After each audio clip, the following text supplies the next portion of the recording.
I'm going to read just a little bit. It's part of the introduction from the new book, the collection of essays.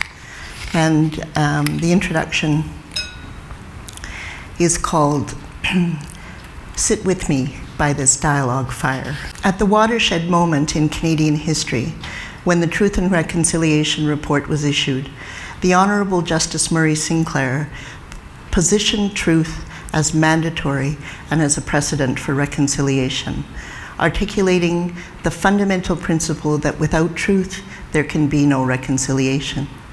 This phrase has become like an anthem in the raised voices of Indigenous and non-Indigenous people alike. The urgent demand for truth has become a call to action in itself. The problem with anthems, though, is that they tend to become rote, like an absent-minded genuflection, a premeditated land acknowledgement reduced to the sound of the words without mindful consideration or intention to follow through. These public gestures are simply a tipping of the hat without any commitment towards substantive recognition of the rights of Indigenous peoples to implement jurisdiction in our territories. Truth is more than fact. In Canada, truth must be unearthed from beneath the myth of Canadian history. That history must be understood in a deeply contextual way if we are to move beyond positional and confrontational relationships and into functional ones dedicated to substantive change. We must step away from the window dressing of reconciliation. We must come to a place of understanding that the colonial history of Canada was genocidal in nature, functioning as an imperative embedded in the very heart of colonialism.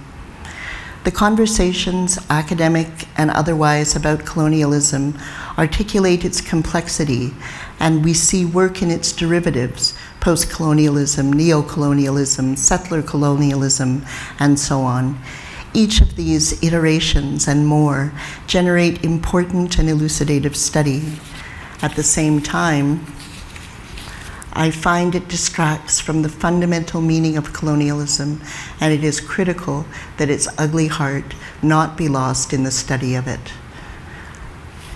Colonialism is the policy or practice of acquiring full or partial political control of another country, occupying it with settlers, and exploiting it economically.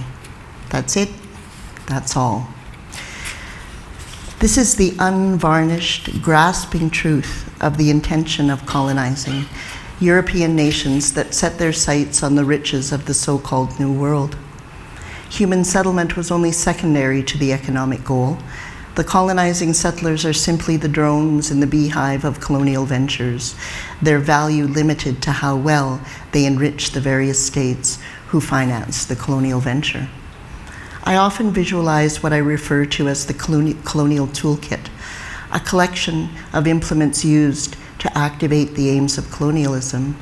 All the implements in the toolkit were and are employed to remove us from our land, disempower us in decisions about our lands and resources, dismantle our highly effective social institutions, and dismember our families and communities.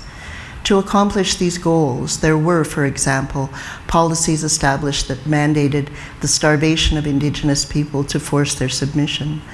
To dismantle traditional family structures, social institutions, and community systems, we saw policy and law mandating the wholesale removal of children for placement in residential school for the sole purpose of deconstructing them and reconstructing them in the image of white men.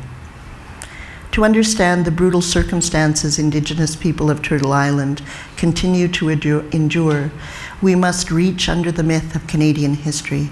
We must embrace history in the way Indigenous people experienced it as it truly unfolded. Only then will non-Indigenous Canadians begin to grasp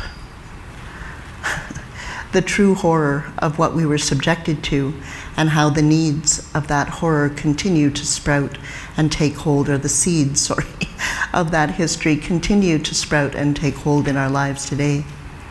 It's also important to understand that history does not only refer to events almost lost to the mists of time. History is also contemporary. Contextually, the history of relations between Indigenous people and those who settled here must be understood in the context of first contact, but also in times as recent as last year. The history of Indigenous, non-Indigenous relations is on a continuum from the beginning to now and must be understood that way if non-Indigenous Canadians are ever to grasp what the prerequisites of substantive reconciliation in fact are.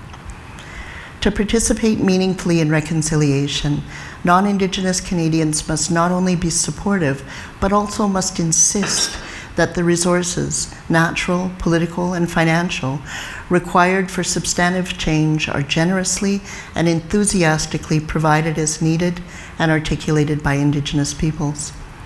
Non-Indigenous Canadians must use their privilege to leverage real change. It is simply not enough to wear an orange shirt or issue empty land acknowledgements. The non-Indigenous population of this country must not only talk, they must also act. These are not academic essays, neither are they exhaustive. They are my personal take on this new world brought to us by colonization, a world in which we still struggle to survive.